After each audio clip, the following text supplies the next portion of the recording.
So when I did my year-end wrap-up, I got two comments that I think are worth addressing in this video.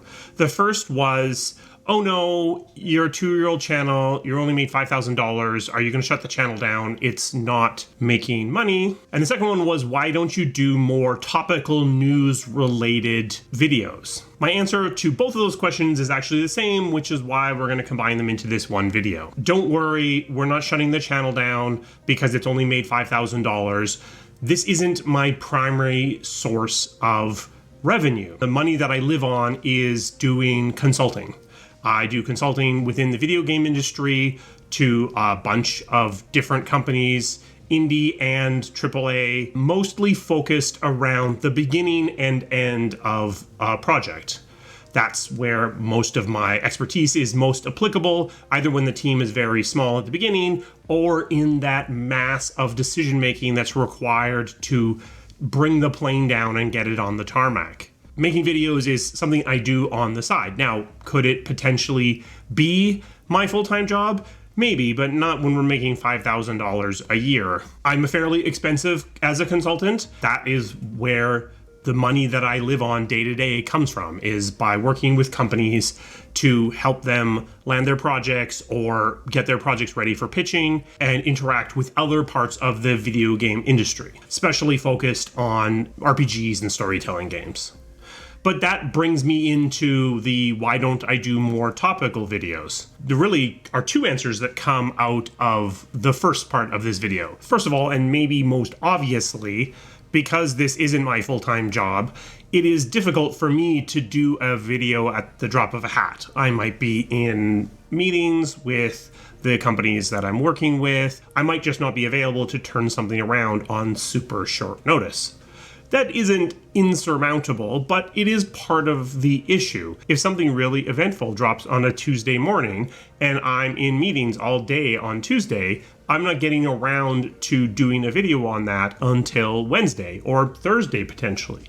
And by the time that happens, then the news is over or resolved. You even saw that with the Wizards of the Coast video, where I had to update that thing 3 different times in order to keep it topical. Because I'm working with companies, sometimes I'm under NDAs. An NDA, for those who don't know, is a non-disclosure agreement, which means that in some cases I cannot talk about certain content. And even to try to pretend I didn't know things would probably be in violation of an NDA. Even when I'm not under NDA, it's usually good practice to not crap where you're eating and to not damage my relationship with an organization by talking about them in the public eye too much.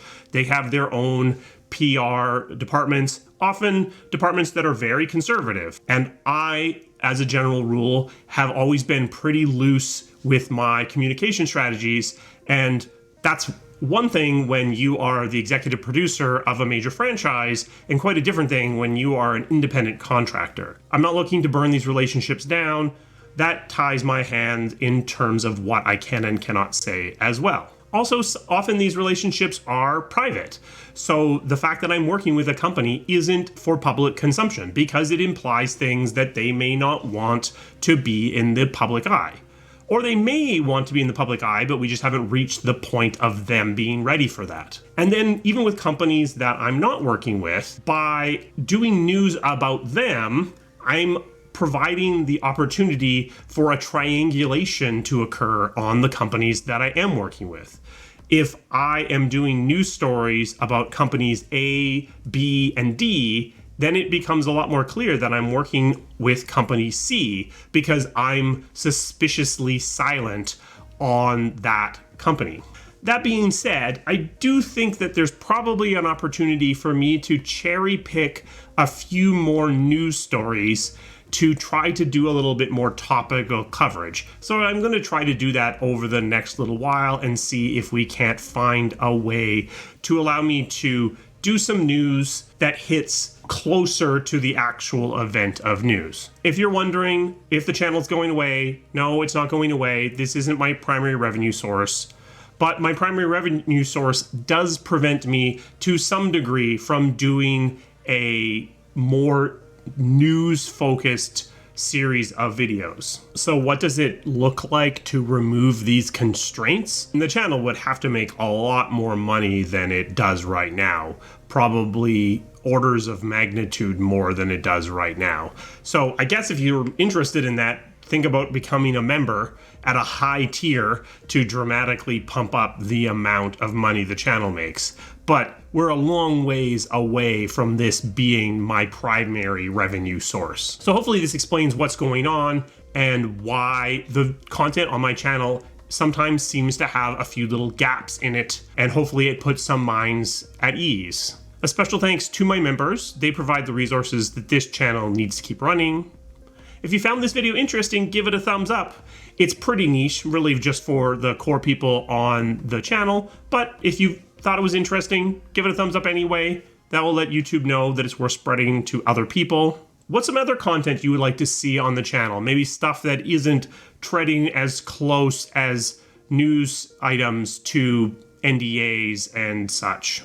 Let me know that down in the comments. I will see you again soon. Thank you.